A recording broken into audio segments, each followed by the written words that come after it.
Hello friends, स्वागत है आप सभी लोगों का हमारे चैनल को स्टडी में। मैं कमल बेस्ट।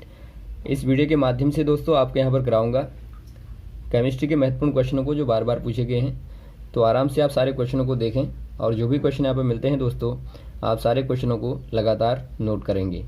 तो शुरू करते हैं वीडियो को।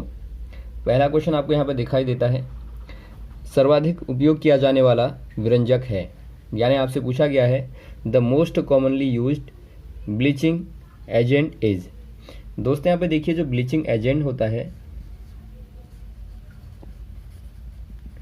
ब्लीचिंग एजेंट का यूज कहाँ पे करते हैं? आप इसका यूज खास तौर पे कलर को उड़ाने के लिए, या फिर आप वाटर को डिसइंफेक्ट बनाने के लिए, डिसइंफेक्ट बनाने के लिए यहाँ पे इस्तेमाल में लाते हैं, यानी कि आप कह सकते हैं कि प्योरिफिकेशन के लिए आप इसका इस्तेमाल करते हैं। तो यहाँ पर आपने देखा होगा दोस्तों, ख़ास तौर पर क्लोरीन जो है, जो क्लोरीन होती है, आप इसका इस्तेमाल बार बार करते हैं। यानी क्लोरीन का प्रयोग दोस्तों अलग अलग एलिमेंट्स के साथ में मिलाने के बाद आप एक कंपाउंड के तौर पे इसका यूज़ करते हैं। यदि आप एग्जाम्पल के तौर पे देखें, जैसे कि आप देखते हैं व्यंजक चूर्ण का CaOCl2, तो यहाँ पर आप देखते हैं ये एक प्रकार से क्लोरीन का ही कंपाउंड है, कैल्शियम ऑक्सीक्लोराइड। तो ये भी दोस्तों एक प्रकार का क्या है, व्यंजक होता है। तो यहाँ पर आप टिक कर देंगे ऑप्शन नंबर सी वाले में। अगला क्वेश्चन देखिए दोस्तों, तेलों के हाइड्रोजनीकरण में प्रयुक्त धातु उत्प्रेरक है, यानी आपसे पूछा गया है the metal that is used as a catalyst in the hydrogenation of oils is. दोस्तों यहाँ पर देखिए, जो ऑयल्स होते हैं यानी जो तेल होते हैं, इनका यदि आपको हाइड्रोजनेशन करना है या फिर आप कहें हाइड्रोजनीकरण करना है, तो यहाँ पर होता क्या है दोस्तों, ये एक प्रकार से केमिकल रिएक्शन होती है, केमिकल रिएक्शन होती है, जहाँ पर आप हाइड्रोजन की रिएक्शन करते हैं किसी कंपाउंड के साथ में या किसी एलिमेंट के साथ में, और यहाँ पर आप ले लेते हैं बीच में एक कैटलिस्ट को। और कैटलिस्ट आपको मालूम होगा, आप इसको हिंदी में कहते हैं उत्प्रेरक। उत्प्रेरक क्या करता है दोस्तों, जैसे कि आपको नाम से ही लग रहा होगा, ये एक प्रकार से रिएक्शन में भाग न लेके यहाँ पर रिएक्शन में जो रिएक्टेंट होते हैं, जो अभिकारक होते हैं, उनको प्रेरित करती है रिएक्शन करने के लिए, या फिर आप कह सकते हैं इनकी एक्टिवेशन एनर्जी को बढ़ा देती है ताकि ये आपस में रिएक्शन कर पाएँ। तो यहाँ पर देखिए, जो आप यहाँ पर मोस्टली यूज़ करते हैं कैटलिस्ट का हाइड्रोजनीकरण में, तो वो होता है दोस्तों निकल का, या फिर आप पैलेडियम का इस्तेमाल करते हैं, या फिर आप प्लेटिनियम का इस्तेमाल करते हैं। तो यहाँ पर आपको देखिए दिए हैं यहाँ पर ऑप्शन में, तो यहाँ पर आप टिक करेंगे निकल में, क्योंकि आपका मोस्टली निकल ही यूज़ होता है। यदि आपका तीनों देने के बाद में उपरोक्त सभी कहा जाए तो आप वहाँ पर टिक कर सकते हैं। तो यहाँ पर आप टिक कर देंगे निकल में। नेक्स्ट क्वेश्चन देखिए दोस्तों, वायुमंडल में पाई जाने वाली सर्वाधिक मात्रा की विशिष्ट गैस कौन सी है? यानी आपसे पूछा गया है the most abundant rare gas in the atmosphere is. यदि हम बात करें दोस्तों एटमॉस्फेयर की, यानी कि वायुमंडल की बात करें, तो वायुमंडल में आपको मालूम होगा जो रेयर गैसें होती हैं, रेयर गैसें किन्हें कहते हैं आप? रेयर गैसें जो कि बहुत ही कम मात्रा में होती हैं, या फिर आप इनको कह देते हैं विशिष्ट गैसें। विशिष्ट क्यों कहते हैं दोस्तों? क्योंकि ये एक प्रकार से किसी से रिएक्शन नहीं करती हैं, यानी कि अक्रिय होती हैं, इनको आप अक्रिय भी कहते हैं। और आप इनको देख सकते हैं, जो हमारी पीरियोडिक टेबल होती है, पीरियोडिक टेबल में जो फाइनल वाला 18 वाला जो ग्रुप होता है, नीचे की ओर आपने देखा होगा जो 18 वाला होता है, चूँकि हमारी आवर्त सारणी में यहाँ पर 18 ग्रुप होते हैं और 7 आवर्त होते हैं, ये भी आपको मालूम होना चाहिए। तो जो 18 वाला ग्रुप होता है दोस्तों, यहाँ पर आपने देखा होगा ऊपर से यदि आप देखें तो हीलियम से शुरू होते हैं, हीलियम से लेके नियोन से लेके आर्गन से लेके जिनोन से लेके रेडॉन, यहाँ पर ऐसे नीचे की ओर आते हैं। तो यहाँ पर देखिए जो ये सारी गैसें हैं, ये सारी की सारी गैसें दोस्तों रेयर गैसें हैं, क्योंकि इनकी आखिरी क्लास में यदि आप इलेक्ट्रॉनों को देखेंगे तो वो पूरे होते हैं, जैसे कि 2 होगा, 8 होगा, 18 होगा, यानी कि इनके सारे इलेक्ट्रॉन जो हैं, क्लासें जो हैं, इलेक्ट्रॉनों से पूरी तरह फिल होती हैं। यानी इनको रिएक्शन करने की आवश्यकता नहीं पड़ती है, तो इसलिए आप इनको अग्रिय गैसें कह देते हैं। अब यदि आप बात करें क्वेश्चन पर आए, जो एटमॉस्फेयर है वहाँ पे सर्वाधिक मात्रा में कौन सी वाली रेयर गैस होती है।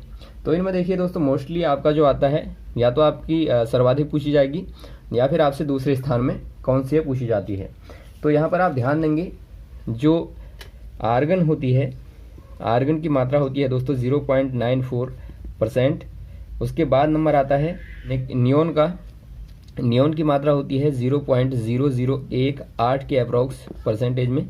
उसके बाद नंबर आता है हीलियम का, जो कि इससे भी कम होती है 0.00052% अप्रॉक्सीमेट। तो यहाँ पर आप इस क्रम को याद रखेंगे, भले ही आपको परसेंटेज याद न रहें, लेकिन आप क्रम को याद रखेंगे कि आर्गन, बाद में नियोन, बाद में हीलियम आता है। तो यहाँ पर आप टिक कर देंगे ऑप्शन नंबर सी वाले में, आर्गन में। नेक्स्ट क्वेश्चन देखिए दोस्तों, भारत में अत्यधिक मात्रा में पाया जाने वाला अयस्क है, यानी आपसे पूछा गया है द और which is found in India in abundant amount. यहाँ पर आपको ध्यान देना है, आपको बताना है पहली बात और क्या होता है दोस्तों, हिंदी में आप इसको अयस्क कह देते हैं। अयस्क कहने का मतलब है ऐसा वाला मटेरियल जिसको आप खोदने के बाद में निकालते हैं, ज़मीन के नीचे से निकालते हैं, खानों से निकालते हैं, और आपको मालूम होगा जो और होता है वो इम्प्योर स्टेट में होता है, यानी कि अशुद्ध रूप में होता है। तो यहाँ पे देखिए, यानी कि इसके पास में बहुत सारी चीज़ें चिपकी रहती हैं, यानी प्योर आपके मेटल न होके या नॉन मेटल न होके बहुत सारी चीज़ों का मिक्सचर होता है। तो यहाँ पे देखिए, ये वाला जो और होता है, यहाँ पे आपको दिया है कि इंडिया में जो सर्वाधिक मात्रा में पाया जाता है, यानी कि मोस्ट एबंडेंट फॉर्म में पाया जाता है, तो ये वाला होता है दोस्तों मोनाजाइट। आप याद रखेंगे, बार बार क्वेश्चन आता है, मोनाजाइट होता है।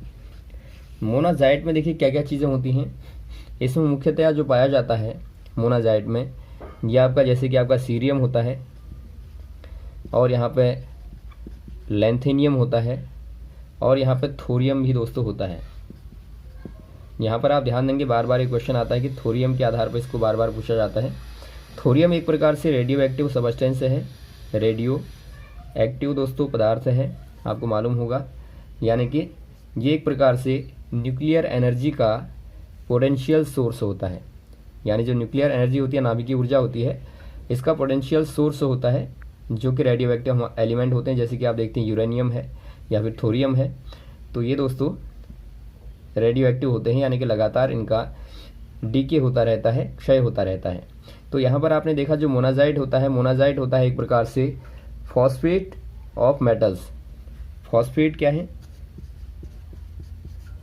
फॉस्फेट होगा दोस्तों किनका, मेटल्स का, और मेटल में आपने देख लिया सीरियम, लैंथेनियम और थोरियम, ये आपके आएंगे। तो यहाँ पर फॉस्फेट इनका दोस्तों ये फॉस्फेट होता है मोनाजाइट। तो यहाँ पर आप टिक कर देंगे ऑप्शन नंबर ए वाले में, मोनाजाइट सर्वाधिक मात्रा में पाया जाता है। और ये कहाँ पाया जाता है, यदि क्वेश्चन आता है तो मोस्टली दोस्तों ये साउथ इंडिया में पाया जाता है, साउथ इंडिया में, केरला में और तमिलनाडु में।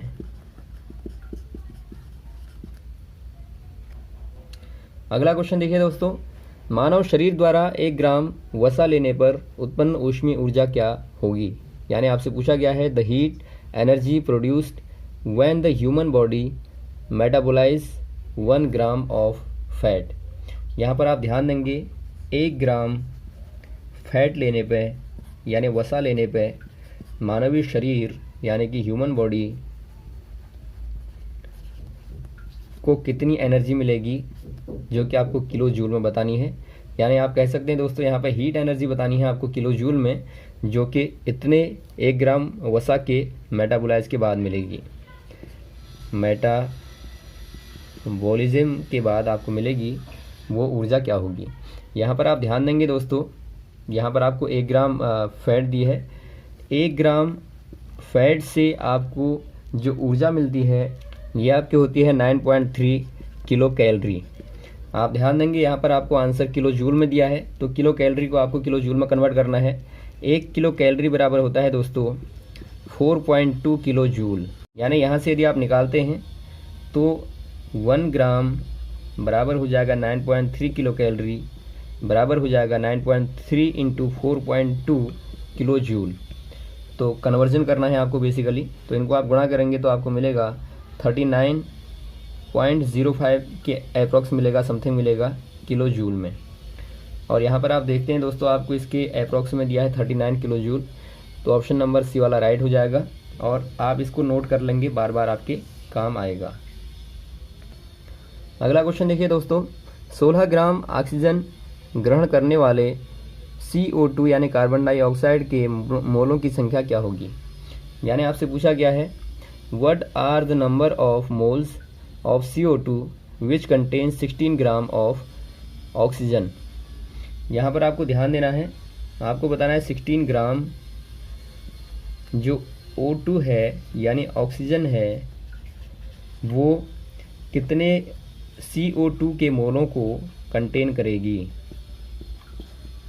यानी धारण करेगी। यानी कहने का मतलब है यदि आपको 16 ग्राम चाहिए दोस्तों अमाउंट ऑक्सीजन का, तो आपको CO2 के कितने मोल चाहिए होंगे। यहाँ पर आप ध्यान देंगे जो CO2 है दोस्तों, यदि इस आप यहाँ पर मोलर मास देखते हैं इसका, तो मोलर जो मास होगा ये आपको दिखता है। कार्बन का आपको मालूम है दोस्तों 6 दूनी 12 होता है, और O का एक O का होता है 16 और 2 O हैं, तो आप 2 से गुणा कर देंगे।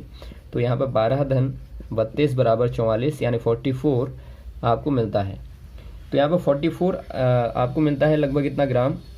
और यहाँ पर आप देखते हैं दोस्तों ये केवल 1 मोल में है, जहाँ पर आप देखते हैं 32 ग्राम ऑक्सीजन की मात्रा है और 12 ग्राम कार्बन की मात्रा है। अब यहाँ पर आप देखिए 44 ग्राम CO2 में आपको मिलता है दोस्तों 32 ग्राम ऑक्सीजन, तो आपको 16 ग्राम चाहिए। तो आप यहाँ पे क्लियर देख रहे हैं, यदि आप यहाँ पे 16 ग्राम आपको निकालना है तो आप क्या कर देंगे दोस्तों, आपको आधा कर देना है। यानी कि CO2 जो 1 मोल था, जहाँ पर आपके 44 ग्राम यहाँ पे इसका मोलर मास था, यहाँ पर 32 ग्राम क्या है O2 है यानी ऑक्सीजन है। तो यदि आप इसका आधा कर देंगे, यदि आपको 16 ग्राम चाहिए होता है तो आप इसका आधा कर देंगे, यानी यहाँ पर दोस्तों आपका 1/2 मोल का आपको इस्तेमाल करना है। यानी 1/2 मोल कहने का मतलब है 0.5 मोल यदि आप CO2 का यूज़ करें तो यहाँ से आपको 16 ग्राम ऑक्सीजन मिलेगी। तो यहाँ पर आप टिक कर देंगे ऑप्शन नंबर ए वाले में 0.5 मोल आपको चाहिए होगा। अगला क्वेश्चन देखिए दोस्तों, नाभिकीय कण जो न्यूक्लियन को एक साथ रोकने के लिए माने गए हैं। यानी आपसे पूछा गया है the nuclear particles which are assumed to hold the nucleons together are. आपको मालूम होगा दोस्तों जो न्यूक्लियंस होते हैं ये नाभिक में पाए जाने वाले यानी न्यूक्लियस में पाए जाने वाले पार्टिकल्स को कहा जाता है। हमें मालूम है जो एटॉम है, एटॉम का बेसिक स्ट्रक्चर है, यहाँ पे बीच में न्यूक्लियस होता है और चारों ओर क्लासेस होती हैं, शेल होती हैं। यदि आप बेसिकली देखें तो यहाँ पर मुख्यतया 2 ही हम मानते हैं सब एटॉमिक पार्टिकल होते हैं, जो कि प्रोटॉन और न्यूट्रॉन होते हैं, और चारों ओर इलेक्ट्रॉन घूमते हैं।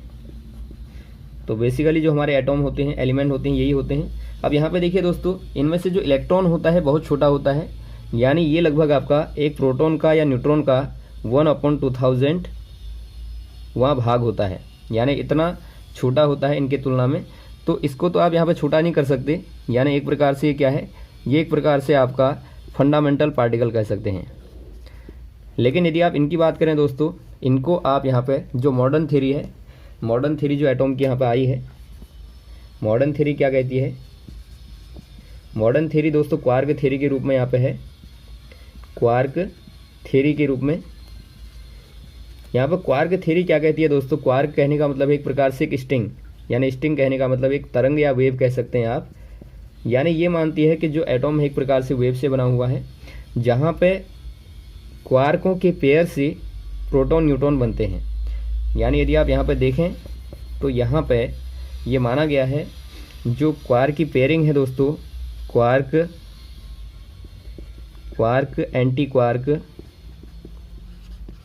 पेयरिंग जो है, जिसको आप मेजोन कहते हैं, आप इसको मेजोन नाम देते हैं।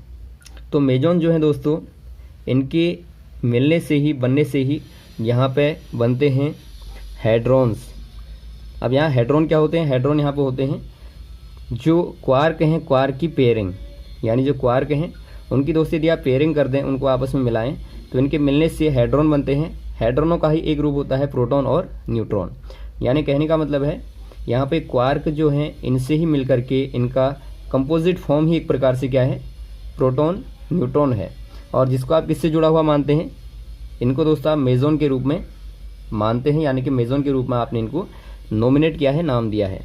तो यहाँ पर आप कह देंगे ऑप्शन नंबर सी वाला हो जाएगा मेजोन, जो कि क्या करता है दोस्तों, जो कि जो न्यूक्लियस पार्टिकल, जो न्यूक्लियस में न्यूक्लियॉन्स होते हैं यानी प्रोटॉन न्यूट्रॉन होते हैं, इनको आप आपस में बंधा हुआ मानते हैं। किसके द्वारा? मेजोन के द्वारा। तो यहाँ पर आप कह देंगे ऑप्शन नंबर सी वाला। नेक्स्ट क्वेश्चन देखिए दोस्तों, नियम जो बताता है कि किसी द्रव में घुलित गैस की मात्रा उसके आंशिक दाब के अनुक्रमानुपाती होती है।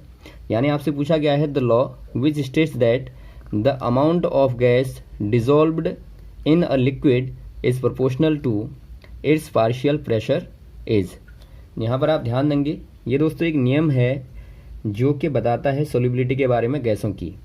यहाँ पर आप देखेंगे एक हेनरी नियम है दोस्तों, हेनरीज लॉ है जो कि बताता है सोल्युबिलिटी के बारे में, गैसों की सोल्युबिलिटी जो कि लिक्विड में देखी जाती है।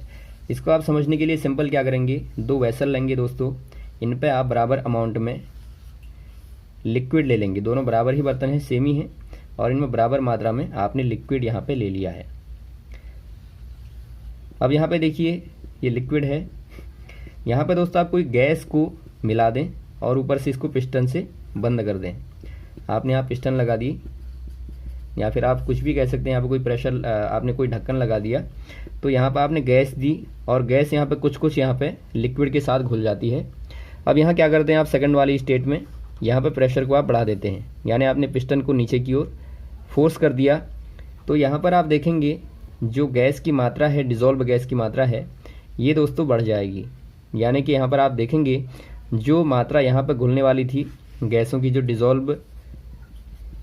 डिज़ोल्व्ड जो गैस थी दोस्तों, वो यहाँ पर आप देखेंगे शुरुआत में G1 पे और यहाँ पे देखेंगे G2 पे, तो यहाँ पर आप देखेंगे ये दोस्तों ज़्यादा हो जाएगी, क्योंकि यहाँ पर आप देखते हैं जो प्रेशर है P2 मान लें इसको, और इस वाले आंशिक प्रेशर को, आंशिक दाब को मान लें P1। तो यहाँ पे दोस्तों जो P2 है वो ज़्यादा है P1 से, और इसीलिए जो यहाँ पे लिक्विड में घुलने वाली गैस की सॉल्युबिलिटी है, आप इसको S2 मान लें यहाँ की सॉल्युबिलिटी को, और यहाँ की सॉल्युबिलिटी को S1 मान लें, तो S2 ज़्यादा होगा S1 से। तो यहाँ पे क्लियर देखते हैं P2 ज़्यादा है तो S2 ज़्यादा है, P1 कम है तो S1 कम है, यानी आपस में प्रोपोर्शनल हैं। या यहाँ पर आप सीधे तौर पर कह सकते हैं जो सॉल्युबिलिटी है दोस्तों पार्शियल प्रेशर की प्रोपोर्शनल होती है, अनुक्रमानुपाती होती है, या फिर आप कह सकते हैं S=CP, जहाँ पर ये आपका एक कांस्टेंट है। तो यहाँ पर कह देंगे ये दोस्तों हेनरी का नियम है जो कि बताता है आंशिक दाब को बढ़ाने से गैसों की सॉल्युबिलिटी बढ़ जाती है। तो ऑप्शन नंबर आप टिक कर देंगे बी वाले में। यहाँ तक के क्वेश्चन को फिलहाल दोस्तों आप तैयार करें, बाकी क्वेश्चन लगातार आपको बताते रहेंगे, हमारे साथ भी बने रहिएगा। ओके, थैंक्स, जय हिंद, जय भारत।